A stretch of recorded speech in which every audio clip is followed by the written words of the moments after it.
Assalamualaikum warahmatullahi wabarakatuh. Balik lagi dengan channel Fakta Kehidupan. Nah, seperti biasa, sebelum kita mulai membahas cerita ataupun kisah, kita absen-absen dulu nih di kolom komentar kalian tuh dari daerah mana aja.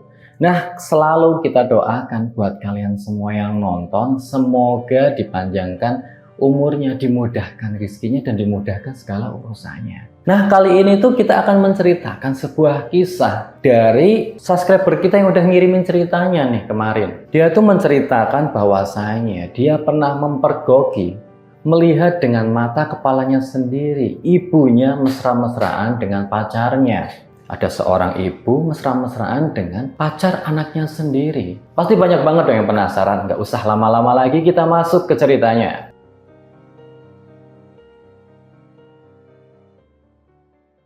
Seperti biasa, nama dan tempat kita samarkan untuk kepentingan bersama. Yang namanya kehidupan. Hidup di dunia itu pasti banyak banget rintangan dan cobaannya. Masalah silih berganti, apalagi orang yang sudah berkeluarga. Itu pasti ada ujiannya. Ujian ekonomi, ujian kepercayaan, ujian orang ketiga yang hadir di dalam keluarga itu. Itu selalu pasti ada silih berganti. Kisah ini tuh menceritakan seorang wanita, sebut saja namanya Salsa. Si Salsa ini adalah anak dari orang kaya. Kedua orang tuanya itu kaya raya. Dia tuh hidup di kota metropolitan. Tahu sendirilah, pergaulan di sana ya lumayan lah, tahu sendiri kayak gimana. Tapi ayahnya itu udah lama meninggal. Dia hidup bersama ibunya saja. Sebut saja namanya Ani. Ibu Ani ini adalah ibu dari si Salsa ini. Dia cuma punya anak satu-satunya itu Salsa.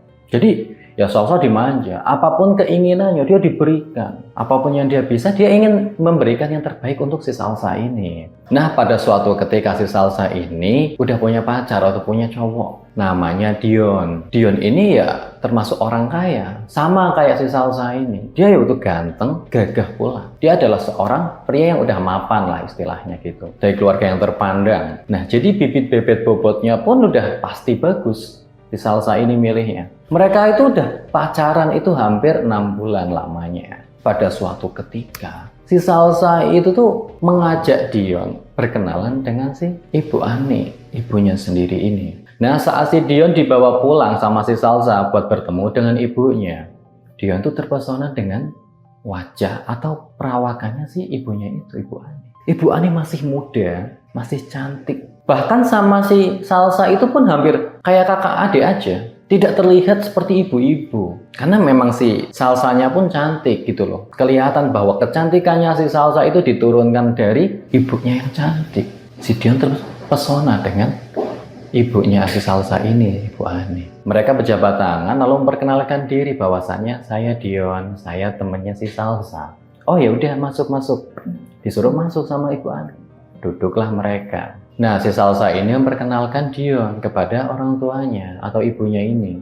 Dikenalkan dari keluarga mana, kerjanya apa, tinggal di mana, dikenalkan semua. Setelah perkenalan itu, mereka pun akrab antara Dion dan mamanya. Mereka sering ngobrol, bercanda. Ya, akhirnya tuh akrab gitu loh. Salsa itu merasa, oh ternyata si Dion diterima oleh mamanya. Nyaman gitu loh, merasakan kenyamanan di sana. Karena dua orang yang dia cintai dan mereka sayangi itu saling akrab. Dion diterima di keluarganya. Pertemuan itu pun tidak hanya sekali. Salsa sering bawa pulang si Dion. Kala hari libur, kala lagi weekend, ataupun pengen jalan-jalan dengan keluarga, si Dion selalu diikut sertakan. Biar akrab. Karena memang tujuan mereka itu udah tujuan yang serius. Pengen menikah, pengen membangun rumah tangga bersama si Dion. Akrab, akhirnya sering ditinggal. Terus pada suatu hari Salsa itu pergi kerja. Salsa itu bekerja di sebuah perusahaan koperasi. Dia bekerja di sana. Nah, waktu itu tuh Salsa ditelepon Dion.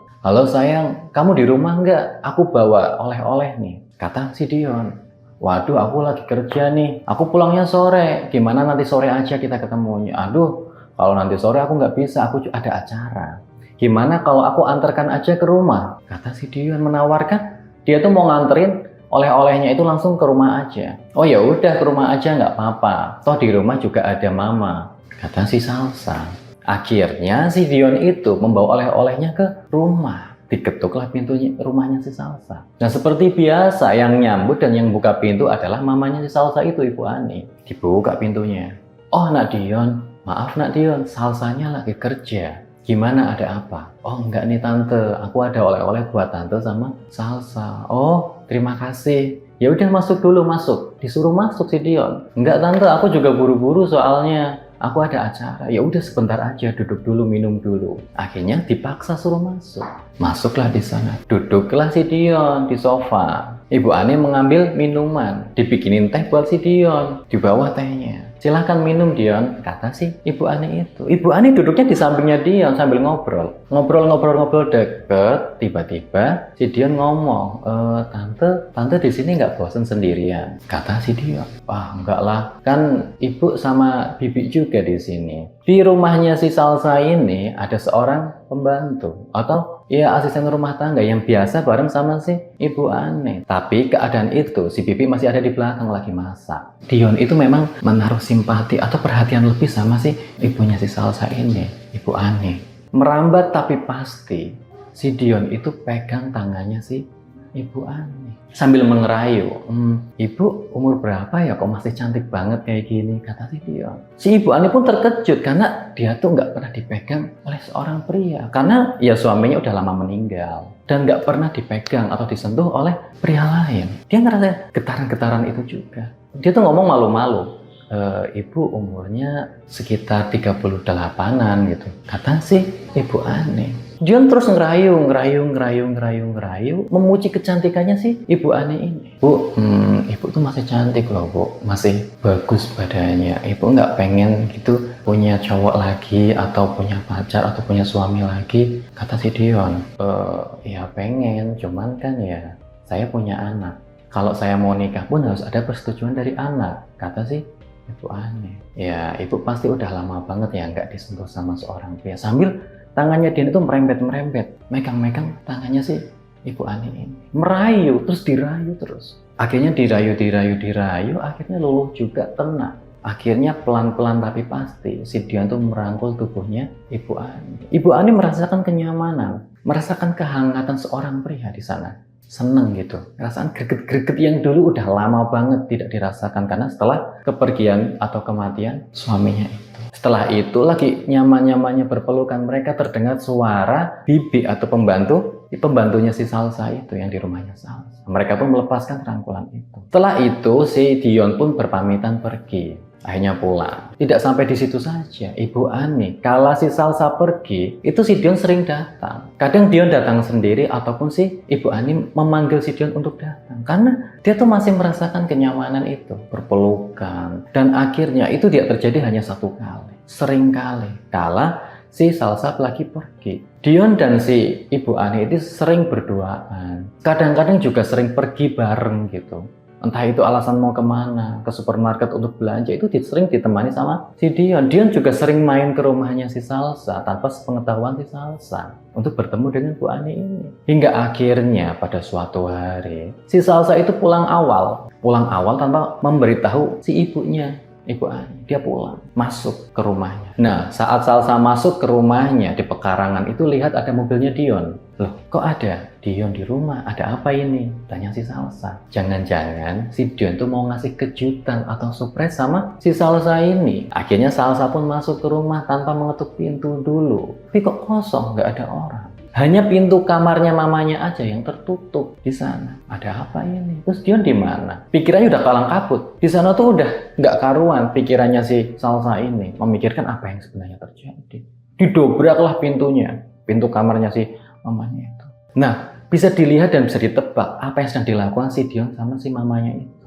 Dia sedang melakukan hal yang tidak seharusnya ia lakukan. Mereka sedang berdoa dan bermesraan di ranjang. Salsa yang melihat itu pun hanya tertegun, diem gitu, bingung mau ngomong apa. Mamanya langsung cepet-cepet pakai baju dan si Dion pun begitu. Dion mendekati si Salsa terus bilang, aku bisa jelaskan ini semua sayang, nggak usah deket-deket aku, nggak usah pegang-pegang aku lagi Dion. Nah si Salsa pun langsung pergi dari kamarnya si mamanya itu. Si mamanya pun akhirnya mendekati Dion. Kamu tenang aja, biar aku aja yang jelasin sama si Salsa. Mamanya turun, langsung ke kamarnya si Salsa. Diketuklah pintu kamarnya. Salsa, mama boleh masuk nggak? Tidak ada jawaban dari si Salsa. Langsung buka pintu aja masuk. Terlihat si Salsa duduk termenung di sudut ruangan. Sambil matanya sedikit agak lebam setelah menangis. Nak, boleh mama jelaskan semua ini, kata si mamanya itu. Apa yang mau dijelasin, Ma? Aku udah lihat semua. Sekarang mending Mama keluar aja deh, daripada aku ngelakuin hal-hal yang tidak seharusnya aku lakukan kepada Mama. Akhirnya mamanya bingung mau jelasin gimana. Akhirnya dia pun keluar, nutup pintunya si Salsa. Dia ngomong sama Dion, tenang aja, sekarang kamu pulang. Mungkin Salsa lagi terpukul dengan hal ini. Ya memang salah, kelakuan dua orang ini salah gitu loh. Di depan anaknya berani bikin kayak gitu, berbuat yang kayak gitu. Akhirnya si Dion pun pulang. Malam harinya si Salsa tuh nggak keluar kamar sama sekali. Namanya juga bingung, mau jelasin kayak gimana, mau ngomong kayak gimana. Emang yang salah itu mamanya.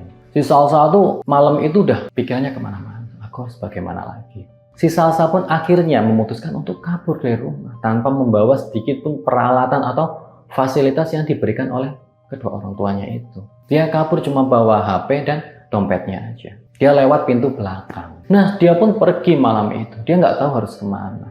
Hingga akhirnya dia berpikir, aku harus pergi ke rumah paman aja di desa. Adik dari mendiang ayahnya yang hidup di desa. Akhirnya si Salsa sampai ke kampung atau desanya pamannya itu.